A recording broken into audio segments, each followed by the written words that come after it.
Hello friends, आज हम लोग सॉल्व करने वाले हैं कक्षा गणित प्रश्नावली 3.1। तो ज़्यादा विलंब ना करते हुए चलिए वीडियो को स्टार्ट करते हैं। ठीक है जी।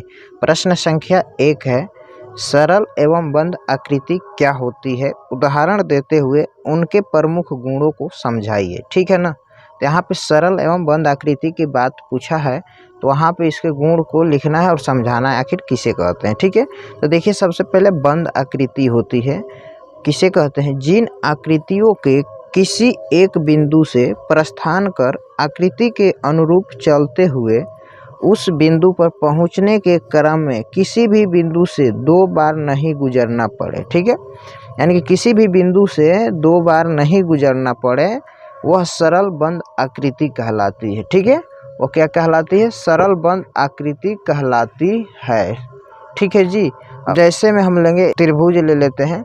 जैसे में मान लीजिए कि एक त्रिभुज, देखिए ध्यान से, मान लीजिए कि एक त्रिभुज है, यहाँ पर देखिए एक बार में ही बन गया है त्रिभुज, क्योंकि इस पर दोबारा रेखा नहीं चलाया गया है।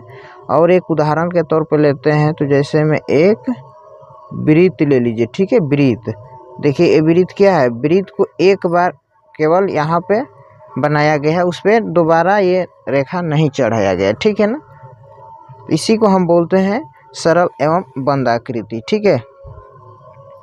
और ये सरल आकृति के भाग एक दूसरे को नहीं काटते हैं, यानी एक दूसरे को क्या करेगा, प्रतिच्छेद भी नहीं करेगा। ठीक है ना, यानी कि कहने का मतलब है, यानी कि किसी भी बिंदु से दो बार नहीं गुजरना पड़े, वह सरल बंद आकृति कहलाती है।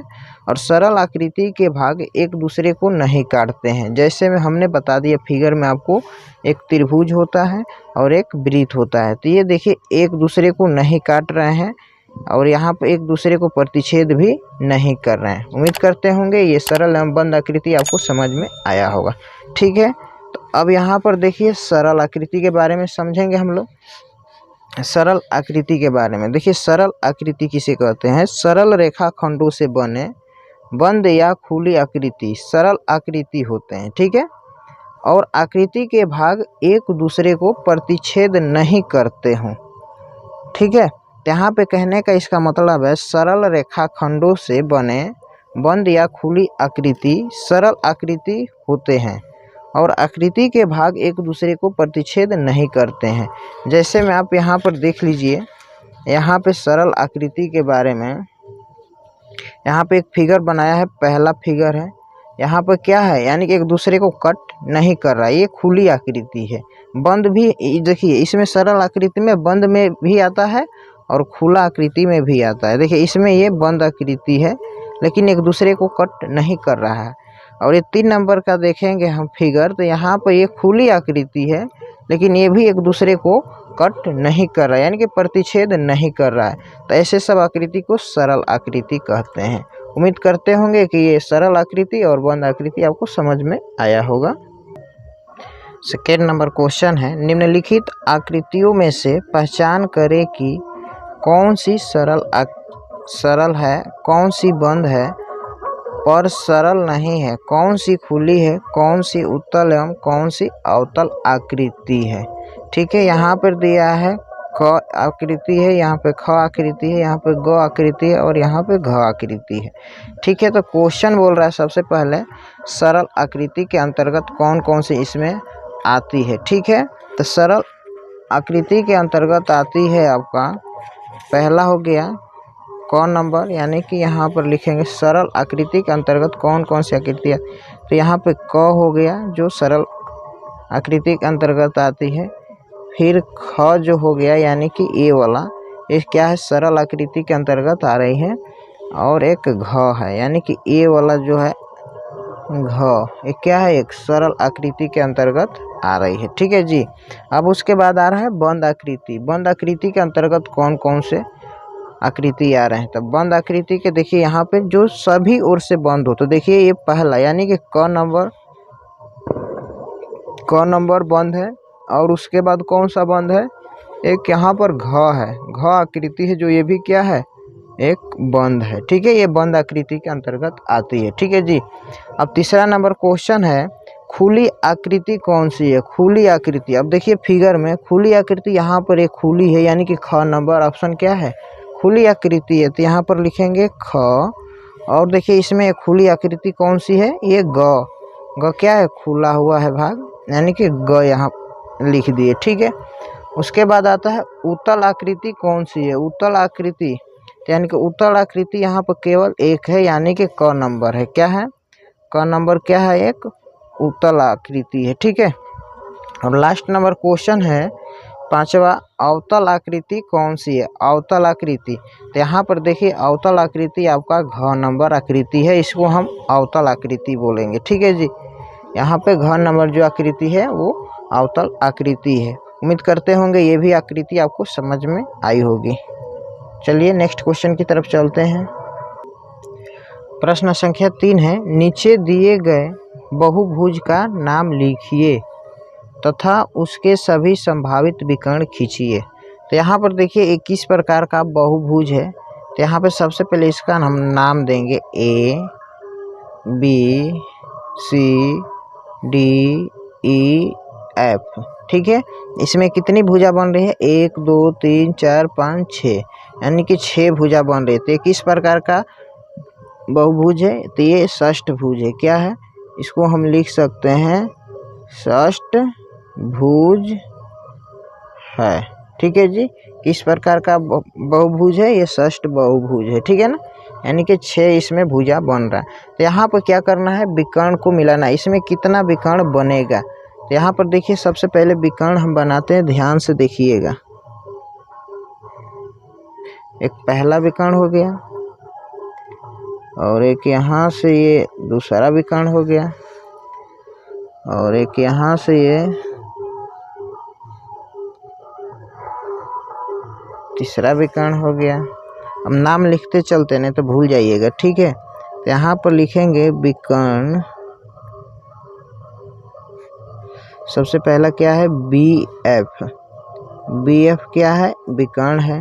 फिर उसके बाद चलेंगे CE, ये वाला। ठीक है, तो CE क्या है, एक विकर्ण है। फिर हमने क्या मिलाया, B और E को मिलाया, यानी कि A भी क्या है, एक विकर्ण है। अब देखिए यहाँ पे F और C को मिलाएंगे, F और C को हमने मिलाया तो यहाँ पर लिखेंगे FC, ये भी विकर्ण हो गया। ठीक है, अब देखिए यहाँ से अब विकर्ण आ रहा है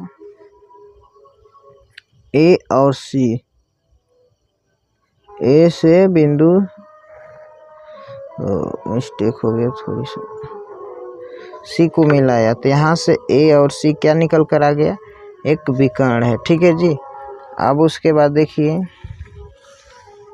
और इसको मिलाएंगे F और D को,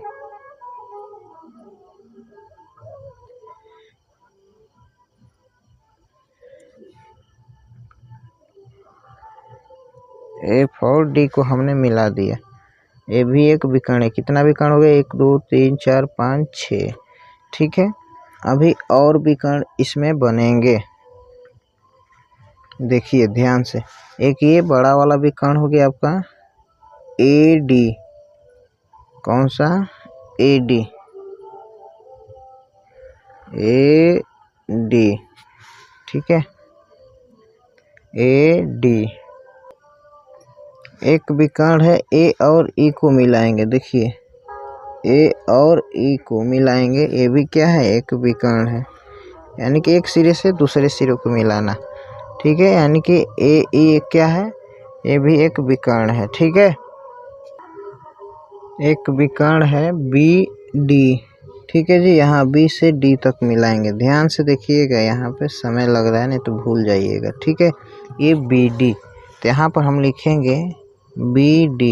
यहाँ पे कुल कितने विकर्ण हुए, टोटल 9 हुए। देखिए 1 2 3 4 5 6 7 8 9, यानी कि इस फिगर में टोटल कितना विकर्ण हुआ है, 9 हुआ है। सबसे पहला विकर्ण है BF, CE, BE, FC, AC, FD, AD, AE, BD। ठीक है, उम्मीद करते होंगे ये क्वेश्चन आपको समझ में आया होगा। चलिए नेक्स्ट क्वेश्चन की तरफ चलते हैं। प्रश्न संख्या 4 दिया है, नीचे के चित्र में कुछ कारें खड़ी है, बीच में चौकोर आकार का मैदान है, बताइए कि कितनी कार बहुभुज के अभ्यंतर भाग में है और कितनी बहिर्भाग में है। तो अब यहाँ पर हम समझ लेंगे अभ्यंतर का मतलब होता है, यानी कि ये जो ये खाना है ना, ये खाना आपको दिखाई दे रहा होगा, इसके अंदर जो होता है यानी कि अंदर के भाग को अभ्यंतर बोलते हैं, और बहिर्भाग जो इस डब्बे से बाहर जो आकृति बनी हुई है उसे हम बहिर्भाग कहेंगे। ठीक है जी। तो यहाँ पर देखिए क्वेश्चन में कार की बात कहा है, लेकिन यहाँ पे हमें कार बनाने में प्रॉब्लम हो रही थी, इसलिए हम यहाँ पर वृत्त बना दिए हैं। ठीक है, यानी कि किताब में आप समझ जाइएगा, यानी कि एक कार के बदले में हमने एक वृत्त बनाया है, यानी कि वृत्त के अनुसार हम चलेंगे। ठीक है, वृत्त को ही कार मानकर हम बनाएंगे। ठीक है ना। तो आइए इसको बनाते हैं। सबसे पहले देखिए लिखेंगे बहुभुज के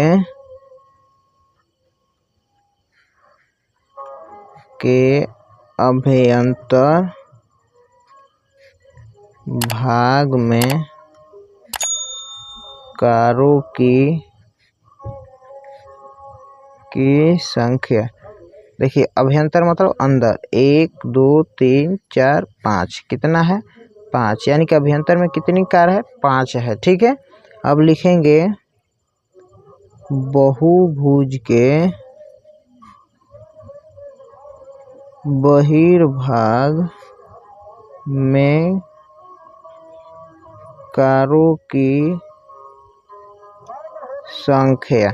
यानी कि देखिए बहिर्भाग मतलब बाहर में, तो बाहर में देखिए एक यहाँ पर कार है, एक यहाँ पे 2 और एक 3, यानी कि कारों की संख्या कितनी बहिर्भाग में 3। अभ्यंतर मतलब अंदर कितना है 5 और बहिर्भाग में कितनी कारों की संख्या 3 है। ठीक है, टोटल कारों की संख्या पूछता तो यहाँ पे टोटल 8 है। ठीक है, उम्मीद करते होंगे ये भी क्वेश्चन आपको समझ में आया होगा। धन्यवाद।